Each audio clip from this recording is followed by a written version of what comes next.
ভেনেজুয়েলার রাজধানী কারাকাস সহ মিরান্ডা, আরাগুয়া সহ বিভিন্ন প্রদেশে মার্কিন ফৌজের অনৈতিক গোলাবর্ষণ ও ভেনেজুয়েলার রাষ্ট্রপতি নিকোলাস মাদুরোকে তাঁর স্ত্রী সহ অপহরণের ঘটনায় তীব্র প্রতিবাদ জানিয়ে রবিবার প্রতিবাদ মিছিল এবং সভা সংগঠিত করে সিপিআইএম। এই কর্মসূচিতে মার্কিন সাম্রাজ্যবাদের আগ্রাসী রীতির বিরুদ্ধে স্লোগান তুলে ভেনেজুয়েলার সার্বভৌমত্ব হস্তক্ষেপের নিন্দা জানান প্রাক্তন মুখ্যমন্ত্রী মানিক সরকার।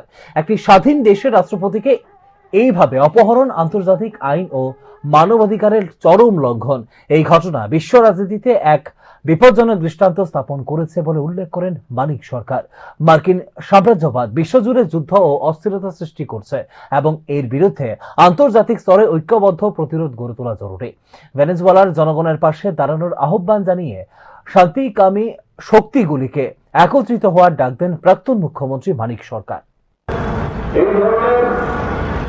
পরিকল্পিত আক্রমণ সংগঠিত করার প্রশ্নে যারা শিক্ষিত প্রশিক্ষিত আমেরিকান দৃষ্টিতে তাদেরকে ব্যবহার করে এই ক্ষমতাকে সম্পন্ন করার ব্যাপারে মাদুরোর বাড়িতে প্রবেশ করে রাষ্ট্রপতি মাদুরো এবং তার স্ত্রী দুজনকেই বলা যায় যে জোর করে পুড়ে তারা নিয়ে যান এবং পরবর্তী সময় আমরা শুনলাম তাদেরকে আমেরিকাতে নিয়ে যাওয়া হয়েছে।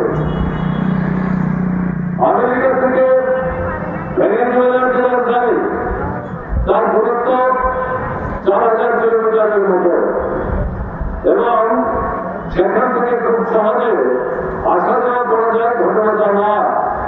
কিন্তু সমস্ত কিছু বিবেচনায় রেখে অত্যন্ত পরিকল্পিত ভাবে মার্কিন সাম্রাজ্যবাদ এই আক্রমণের ছক তারা তৈরি করেছিলেন এবং সারা পৃথিবীকে প্রায় ঘুরে রেখে এই আক্রমণ তারা সংঘটিত